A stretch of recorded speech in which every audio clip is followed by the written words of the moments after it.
قم يا حبيب فإن الطريق بعيد وزادنا قليل وقوافل الصالحين قد سارت من بين أيدينا ونحن قد بقينا ህይወት እንዳልተሳካል ይሰማሃል። ስራዎች አንዱ ስራ በትገባው ሌላኛው ብትወጣው እንዳልተሳካ ይተሰማህ ነው። ትዳርስ ብላ ያስከው ነገር ደስታ አጣህበታል። የህይወቱ ጣውረድ ረፍት ነስቶሃል። ይሄ ማይለወጥ መስሎ ተስፋ መቁረጥ ውስጥ ገብተሃል። አብሽር የአላህ ድል ቅርብ ነው። ከውጥረት በኋላ ፎይታል። አንድ ታሪክ ልንገራችሁ። ታሪኩን ያወሩት ኢማም አጠበሪ ሸይኹል ሙፈሲሪን፣ ታዋቂው ተራኪ የታሪክ ምሁር የሙፈሲሮች አባት ነው የሚሏቸው ኢማም አጠበሪ። የእሳቸው ተፍሲር የተፍሲሮች ሁሉ አባት ነው። በ240 ሂጅሪያ የተከሰተ ክስተት ነው። ታሪኩን የዘገቡት ብቻ ሳይሆን አብረው የተሳተፉበት ክስተት ነው። ኢማም አጠበሪ ገና ወጣት እያሉ በሀያት ራሳቸው ያዩት ታሪክን ነው የምነግራችሁ።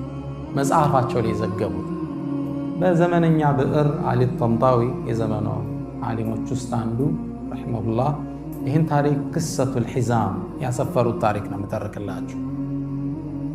ይሄ ታሪክ ሁላችንም ጥሩ እንደሚያስተምረን ተስፋ አደርጋለሁ። ታሪኩንም ሰምታችሁት የምታውቁ አይመስለኝም።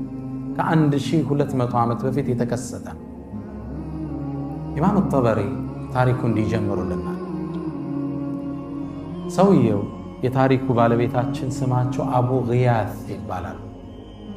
አቡ ግያት ከመካ ነዋሪያኖች ውስጥ አንዱ ናቸው። እድሜያቸው 86 ደርሷል።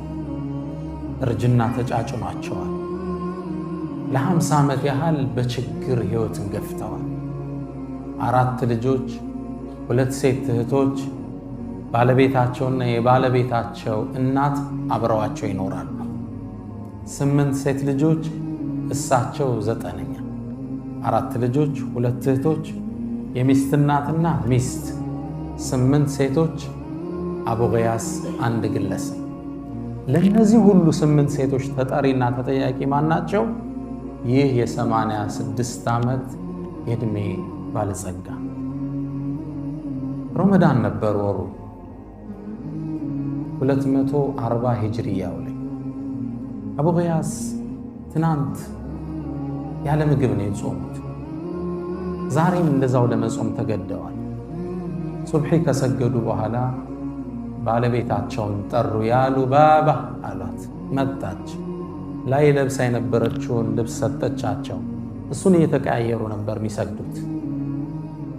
ከዛም መጣችና የአባ ግያት፣ አንተ የግያት አባት ሆይ እባክህን ረሃብ ገደለን፣ እኔ እናንተን ችለው ይሆናል፣ ሴት ልጆቻችን፣ እናቴ ግን ረሃብን መቋቋም አትችልም። እባክህን ውጣና እህል ፈልግ እስኪ ምግብ ምን በላው፣ ዛሬ ደግሞ ጾማችን እንዳናፈጥር። ቃለ አፍዐል እሻለት። ከቤት መውጣት ጀመረ። ዱሓ አካባቢ እንደነጋጋ መካን መዞር ጀመረ። ምግብ ቢያገኝ ስራ ቢያገኝ፣ ስራስ እንዴት ያገኛል? የ86 ዓመትን አዛውንት ማን ይቀጥራል? ምግብ ፍለጋ ዞር። አቡ ግያት ማግኘት አልቻለም። ዙሁር አካባቢ እንደደረሰ ዙሁር እንደተሰገደ ሰው በጣም ፀሐይ ስለነበር ሊያርፍ ወደ ቤቱ ገብቷል። እርሱ ወደ ቤት እንዴት ይመለስ ባዶ እጁ? ተስፋ ቆርጦ አንድ ዛፍ ጥግ ቁጭ አለ። ጥላ ላይ ነው። ልጆቹ ታወሱት። ዛሬም ዳግም በረሃብ ሲያጡ ተከዘ።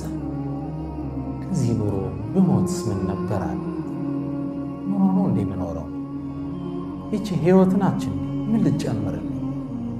ለልጆቼ ባይሆን ኑሮ መኖርን አልመኝም እያለ ከራሱ ጋር ማውጠንጠን ጀመረ። ትንሽ እንደቆየ ከፊት ለፊቱ የሆነ ነገር ገመድ ነገር ተመለከተ። ማንገቻ ነው ምንለው። ምን ይሆን? ቆዳ ነው ከርቀት ሲያይ። እባብ ይሆን? ይህ ደግሞ ነድፎ ቢገለኝስ? ከራሱ ጋር ያወራል። ቢገለኝም ይግደለኝ፣ የኔ ህይወት ምን ዋጋ አለው? በድፍረት ገመዱን ሳበው። ሲስበው የፖርሳ ማንገቻ ነበር። ጎተተው።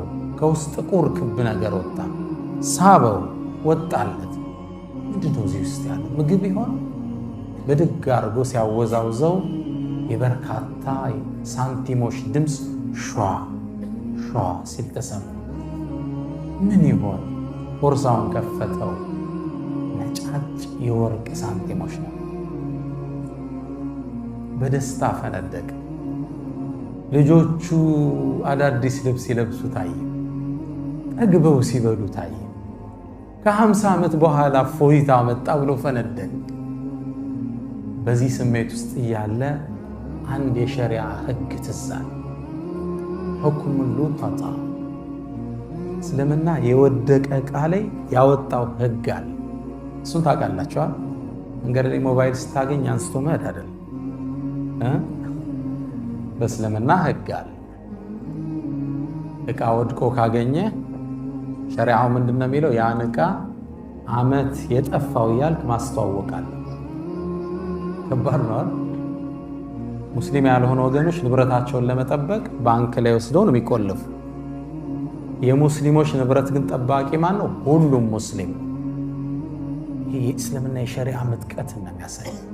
ያንተ ንብረት እኔ ጠባቂ፣ ማን ነው የጠፋው ብዬ ዓመት መናገር አለም። ከዓመት በኋላ ሰውየው ካልመጣ ምናልባት ለአንተ ይመለስልሃል። ከዛ አቡ ጊያስ ዙሮ ድንግጥ አለ። ይሄ ነገር የሰው ንብረት እኮ ነው፣ መውሰድ አልችልም፣ ሐራም ነው የሚሆንብኝ። እንዴት ላደርግ? ዓመት ላስተዋውቅ፣ አንድ ቀን የምንበላው ምግብ የለንም፣ ምን ልናደርግ? ከዓመት በኋላ እኔስ ልሞት ይችል። 85 ዓመቱ ነው። ሚስቴ በረሃብ ጠውልጋለች። ቆዳዋ አጥንቷ ላይ ተጣብቋል። ልጆችም ተንገላተዋል፣ ትዳር አጥተዋል ከድህነት የተነሳ። ዓመት ላስተዋውቅ፣ ምን ነው ባላገኘት? ዓመት የራበህ መብላት የማትችለው ሚሊዮን ብሮች ምን ይሰራላል? 1000 ድርሃም አለው ይላሉ ኢማም ጠበሪ። 1000 ድርሃም የወርቅ ሳንቲም ሚሊዮንስ ኦፍ ዶላር ማለት ነው እጃቸው ላይ ገባ። 5 የሌላቸው ሰው የማይበሉት ለአንድ ዓመት 1 ቢሊዮን ይዘዋል ብለህ አስብ። ከባድ ነው። በዚህ አጋጣሚ ደግሞ ሰውየውን መጥቶ ሊወስደው ይችላል። አቡ ጊያስ ድምፅ ካልተሰማ ከፋ ነው። በኋላ ይሰማል። እህቶች ይሰማል፣ ይሰማል ኢንሻአላህ። አቡ ጊያስ ምን ያድርግ? ይሄን ወርቅ ተሸክሞት በጥቁር ቦርሳ በጨርቅ የተጠቀለለ ወደ ቤቱ ይዞት መምጣት ጀመረ። ደግሞ ስመጣ ሚስቴ ብታየውስ ምን ላድርግ? እሷ ካየችው ስለምትጓጓ ቢያንስ የሆነ ነገር አንሳለት ነው የምትለኝ።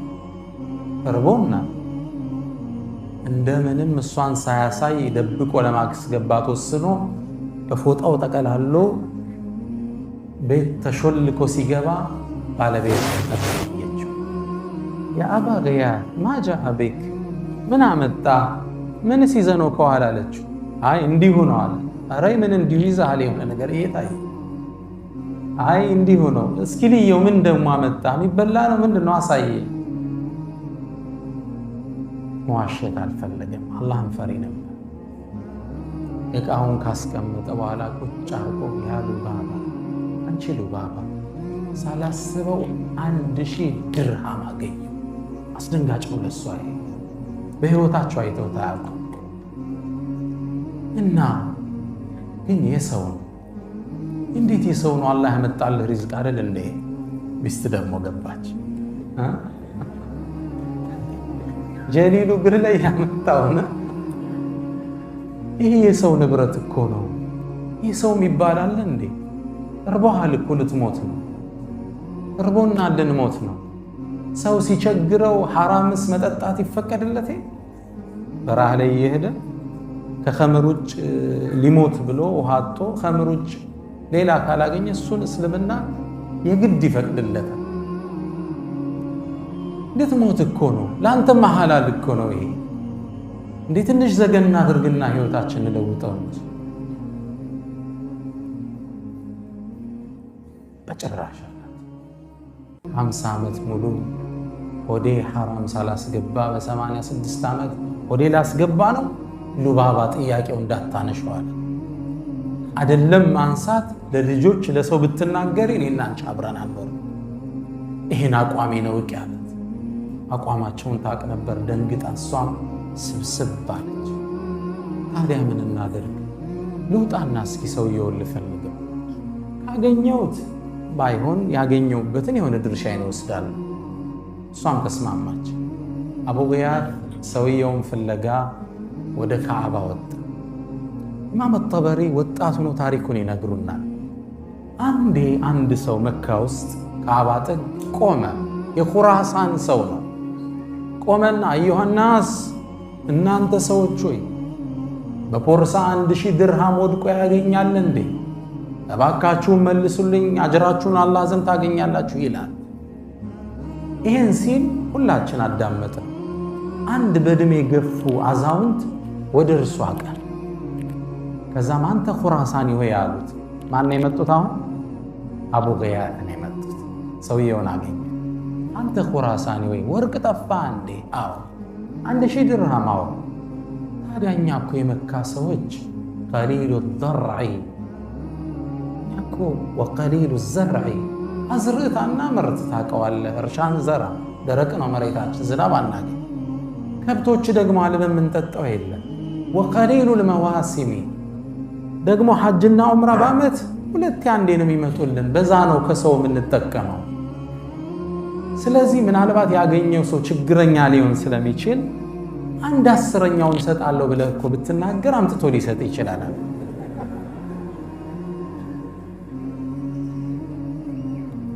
1/10ኛ ማለት 100 የወርቅ ሳንቲ ማለት ነው።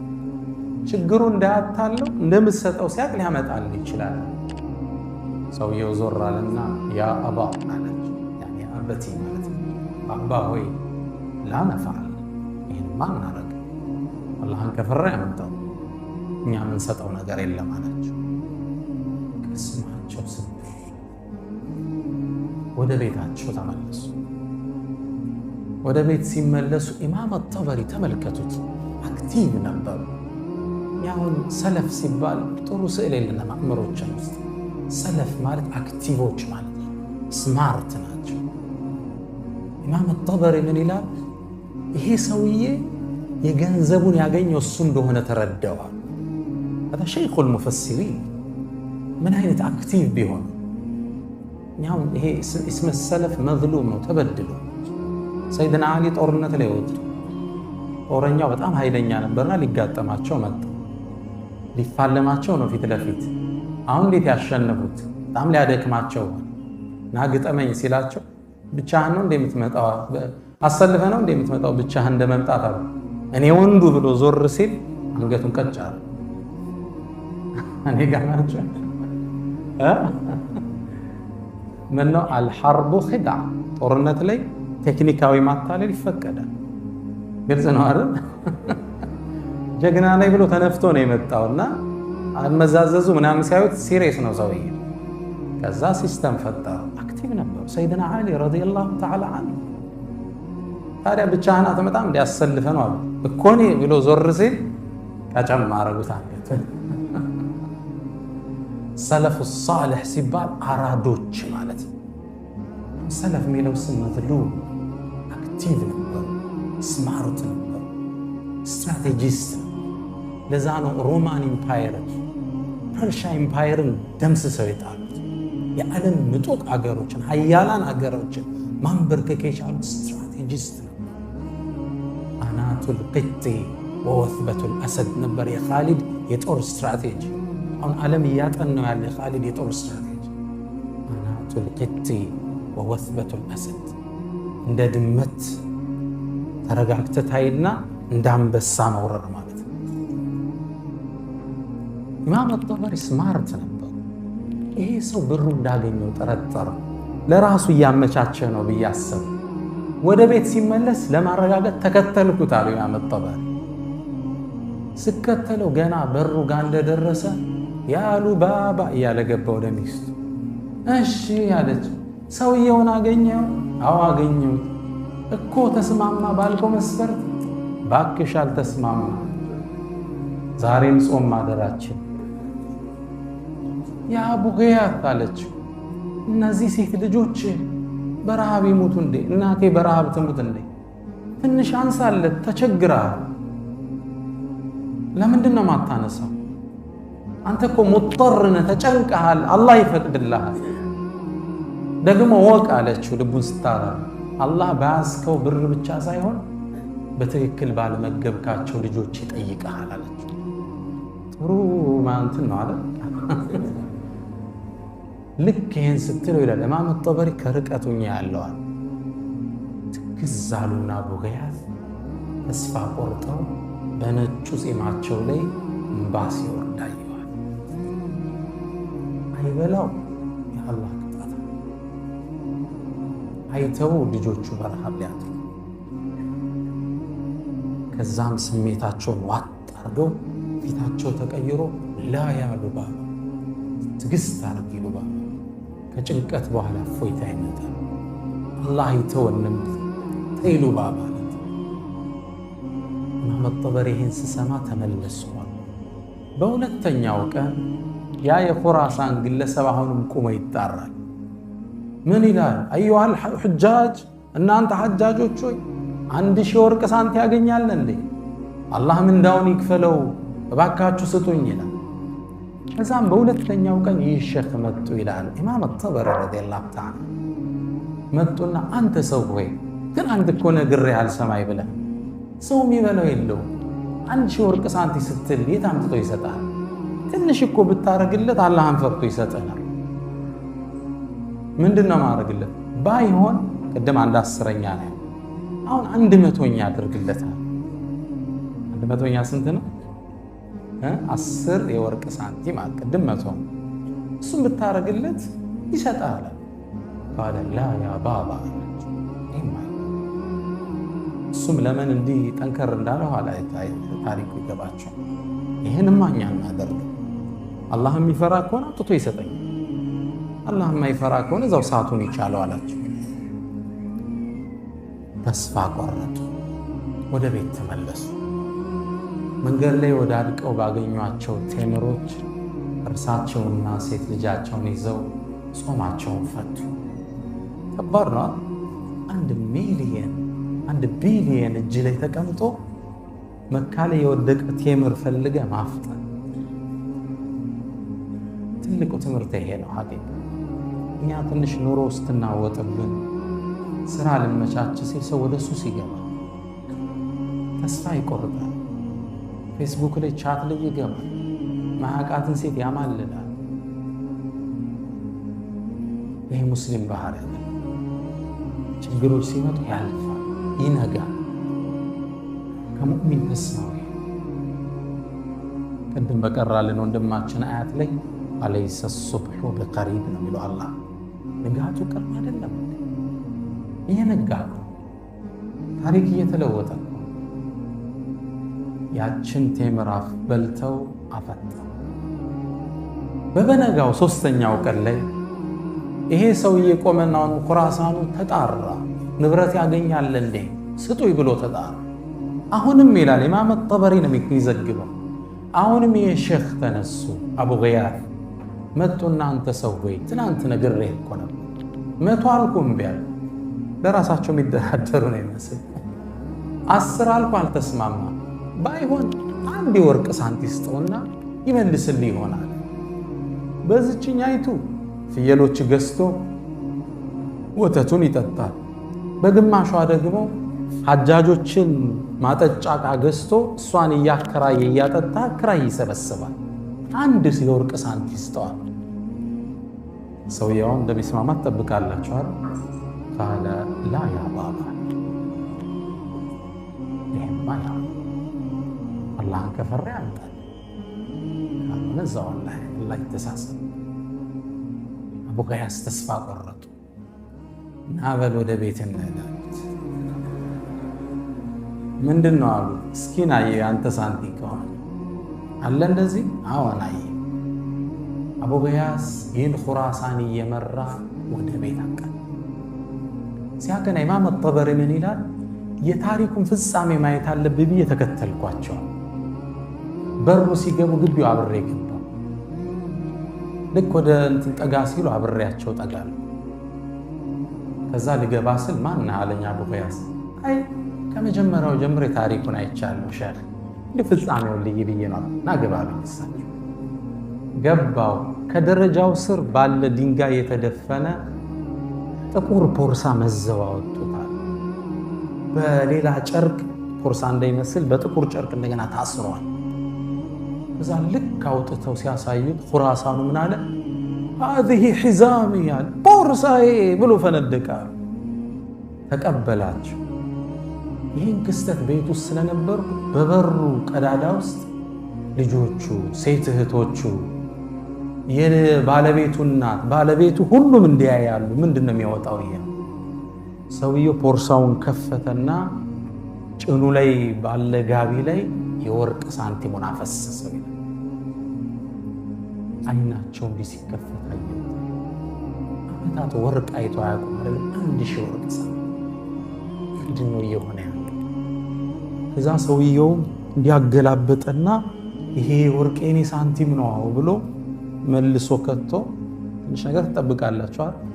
5 ሳንቲም ሳያስቀር ሸርግጎ ጠፍሮ ተከሻው ላይ አድርጎ ቴንኪው ማናለው ይላሉ ኢማም ጠበሪ። አላሁ አክበር።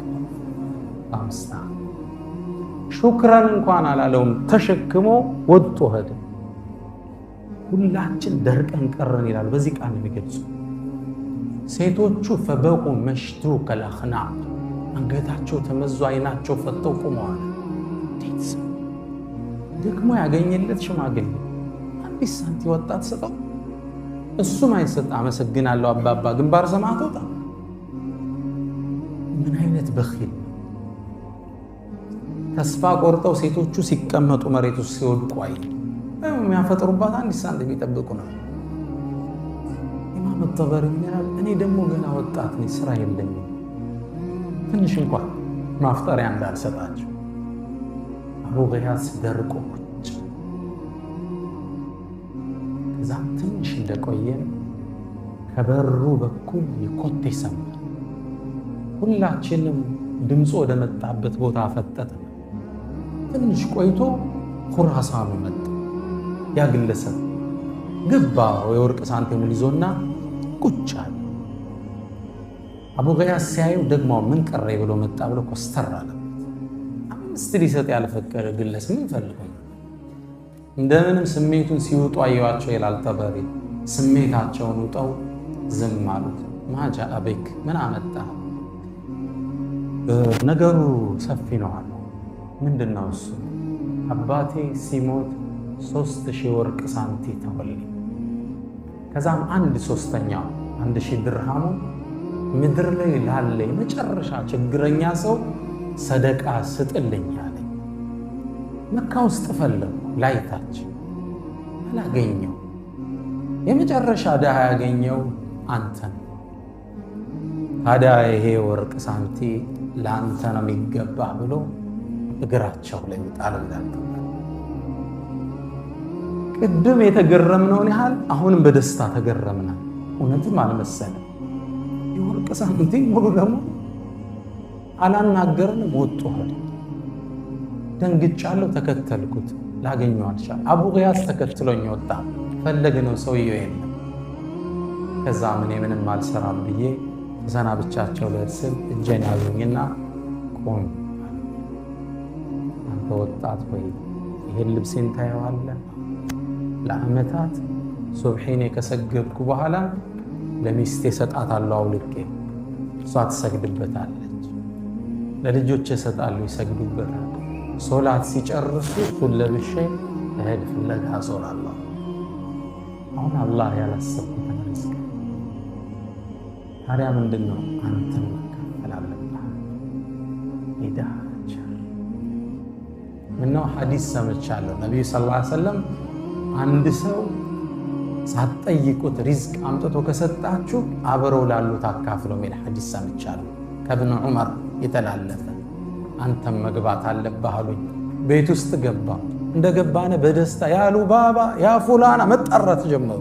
ልጆቹ ተሰለፉ አላቸው። ሁሉም እንዲህ መደዳ ቁጭ። እኔ አብሬ ገባው። አቡ ገያስ እዚህ ቁጭ።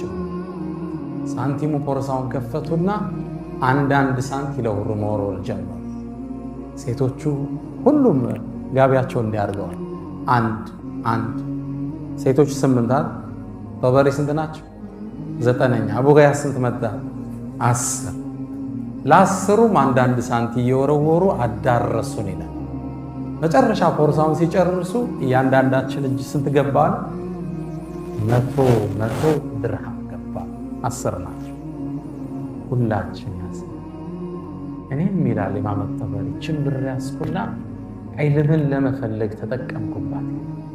የጣለበል ዒልም ደጋፊ ይፈልጋል። ችምብር ይዤ ዒልምን ፈለግኩባት። አላህ እዚህ እስኪያደርሰኛል ኢማም ሸይኹል ሙፈሲሪን እስኪሆን አቡ ገያስም ልጆቹ ሀብታም ነው ጀመሩ። ያኔ ምሽት ጥሩ ምግብ ገዝተው አፈጠሩ። ከዛም ወደ ሉባባ ዞር አሉና ያ ሉባባ አላህ ከጭንቀት በኋላ ድልን ያመጣል አላልኩሽ? ከውጥረት በኋላ እፎይታ አላልኩሽ? ይሄው ሐራም አንፈልግ አንድ ሳንቲ ሐራም አንበላም ብለን ጣል። አላህ 1000 ወርቅ ሳንቲ ያመጣል። بعد عسر ነገር ምስኪን إن مع العسر ህግ ነው። ታሪኩን ኢማም ጠበሪ ሲጨርሱ ምን ይላሉ? እኔ ከ16 ዓመት በኋላ ዒልም ሲፈልጉ ትልቅ ዓሊም ሆኜ ወደ መካ መጣሁ። የአቡ ገያስን ቤተሰብ ለመዘየር መጣሁ። ወዳጅ ቤተሰብ ሆነናል አሉ። ከዛ በኋላ ብዙ ብር ነው የሰጡት፣ ሚሊየንስ ኦፍ ዶላር ማለት ነው። መጣውና ስለ አቡ ገያስ ስጠይቅ አቡ ገያስ በተለየውት በወራት ውስጥ እንደሞተ ሰማሁ። ስለ ሴት ልጆች ስጠይቅ የአገሪቱ ነገስታቶች አግብተዋቸው መሊካት ንግስቱ ነው አላሉ። ያው እነሱ በእነሱ አረም የሚጋቡት ሀብታሙ ነው አለ። አሁን ሚሊዮነሮች ናቸው። የንጉስ ልጆች አግብተዋቸው አለ። እኔ ይላል ኢማም ጠበሪ የአቡ ገያስን ቤተሰብ ዘይር ነበር። ልጆቹን የልጅ ልጆቹን እየዘየርኳቸው የአባታቸውን አላህን የመፍራት ታሪክ እተርክላቸው ነበር ይላል። ለ40 ዓመት ምንድነው መልእክቱ? የአቡ ገያስ ታሪክ ኢማም ጠበሪ የዘገቡት ታሪክ ባዕደ ዑስሪን ዩስራ፣ ስራ ልሳካ ብሎ የተሰማ ቀን፣ በህይወቱ ውስጥ ውጥንቅጥ የቀጠመ ቀን ታገሰ። ከጭንቀት በኋላ ምን አለ? ከውጥረት በኋላ ምን አለ? ገርነት አለ።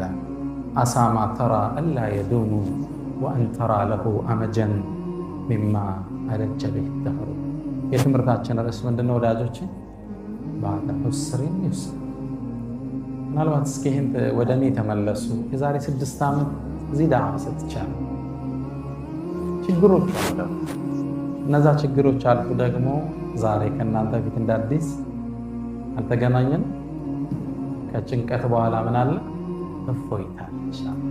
እፎይታዎች እየቀጠሉ ይሄዳሉ። አትጠራጠሩ። ህይወታችሁ ላይ ያሉ ጥረቶች ይረግባሉ።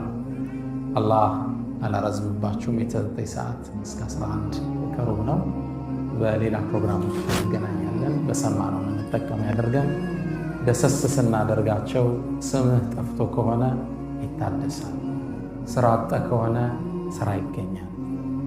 የእምነት ነፃነት አጠ ከሆነ ነፃነቱ ይመጣል። ልጅ መውለድ አልችል ብለህ ከሆነ በአላህ ፍቃድ ትወልዳለህ። ሁሉም ነገሮች ይቀየራሉ። ባዕደ ዑስሪን ዩስራ ነው። ይህ የህይወት ቋሚ ህግ ነው። አላህ በሰማነው የምንጠቀም አላህ ያድርገን። ወሰለላሁ ወሰለም ወባረክ አላ ነቢይና ሙሐመድ። ሰላም አለይኩም ወረሕመቱላሂ